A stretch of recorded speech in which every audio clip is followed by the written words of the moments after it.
ရှင်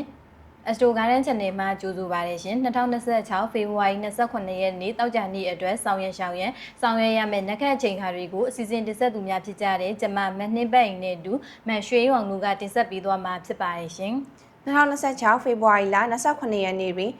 တောက်ကြနေသားသမီးများအပေါ်ပုံမှုထိရောက်နိုင်တဲ့ကောင်းကျိုးနက်ခတ်9ပါးနဲ့မိမိတို့ရဲ့လုပ်ငန်းကိစ္စများဆောင်ရွက်နိုင်ရန်ကောင်းမွန်တဲ့နက်ခတ်ချိန်ခါတွေကိုတင်ပြပေးသွားမှာဖြစ်ပါရရှင်နေ့လယ်12:31မိနစ်မှနေ့လယ်12:52မိနစ်အချိန်တွင်းမှာဆိုရင်တော့ဖုံးကန်ကြီးမြင့်မဲ့တနက်ခတ်ကိန်းကြောက်တဲ့အချိန်ပဲဖြစ်ပါရဲ့ရှင်။နေ့လယ်3:28မိနစ်မှနေ့လယ်3:48မိနစ်အချိန်တွင်းမှာဆိုရင်တော့စမ်းထအောင်မြင်ပြီးမြစ်တာဤကန်ကောင်းမွန်စေမဲ့ဆုံးနက်ခတ်ကိန်းကြောက်တဲ့အချိန်ပဲဖြစ်ပါရဲ့ရှင်။နက်9:51မိနစ်မှနက်8:17မိနစ်အချိန်တွင်းမှာဆိုရင်တော့ဘယ်လုံငန်းမျိုးမဆိုလောက်ကဆောင်ရွက်ပါကအထွတ်အထိပ်ရောက်ရှိအောင်မြင်နိုင်တဲ့အဒီပရိနက်ခတ်ကိန်းကြောက်တဲ့အချိန်ပဲဖြစ်ပါရဲ့ရှင်။နနက်9:30မိနစ်မှနနက်9:50မိနစ်အချိန်တွင်းမှာဆိုရင်တော့ရာထူးဩဇာအာဏာကြီးမြင့်စေမဲ့ထိဖြူနက်ခတ်ကိန်းကြောက်တဲ့အချိန်ပဲဖြစ်ပါရဲ့ရှင်။နနက်8:56မိနစ်မှနနက်9:16မိနစ်အချိန်တွင်းမှာဆိုရင်တော့အိမ်ချမ်းမြေအယောင်းဝယ်ကိစ္စရပ်များအကျိုးပြုစေမဲ့စင်ဖြူနက်ခတ်ကိန်းကြောက်တဲ့အချိန်ပဲဖြစ်ပါရဲ့ရှင်။နေ့လယ်12:46မိနစ်မှနေ့လယ်1:06မိနစ်အချိန်တွင်းမှာဆိုရင်တော့ငွေကြေးရွှေငွေရတနာနဲ့ထိကန်ဆန်းမှုကံကောင်းမွန်စေမဲ့ရတနာနက်ခတ်ကိန်းကြောက်တဲ့အချိန်ပဲဖြစ်ပါရဲ့ရှင်။နေ့လယ်3:43မိနစ်မှညနေ4:03မိနစ်အချိန်တွင်းမှာဆိုရင်တော့သားသမီးရတနာထွန်ကားရရှိစေမဲ့တန်တီနက်ခတ်ကိန်းကြောက်တဲ့အချိန်ပဲဖြစ်ပါတယ်ရှင်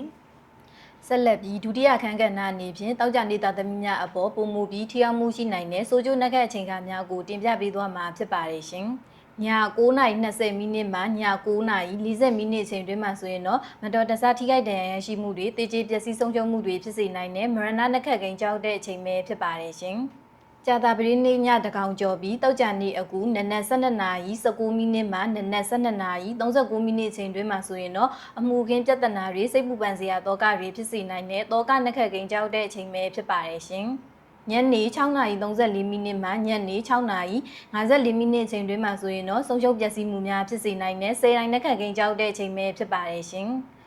နနက်3:12မိနစ်မှနနက်3:32မိနစ်အချိန်တွင်းမှာဆိုရင်တော့မိတ်ဆွေသင်္ကာများဆုံးရှုံးပျက်စီးမှုများဖြစ်စေနိုင်တဲ့မိတုနက်ခတ်ကိန်းကြောက်တဲ့အချိန်ပဲဖြစ်ပါတယ်ရှင်။ညနေ6:34မိနစ်မှညနေ6:54မိနစ်အချိန်တွင်းမှာဆိုရင်တော့အလုံစီးပွားကိစ္စရပ်တွေမှာထိခိုက်ပျက်စီးဆုံးရှုံးမှုတွေဖြစ်စေနိုင်တဲ့ဘင်္ဂနက်ခတ်ကိန်းကြောက်တဲ့အချိန်ပဲဖြစ်ပါတယ်ရှင်။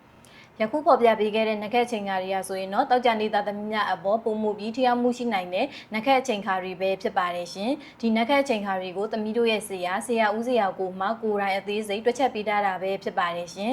သမီးတို့ရဲ့ယနေ့နက်ခတ်စီစဉ်ကိုကြည့်ရှုပေးခဲ့ကြသောမိဘပြည်သူများအားလုံးကျေးဇူးတင်ပါတယ်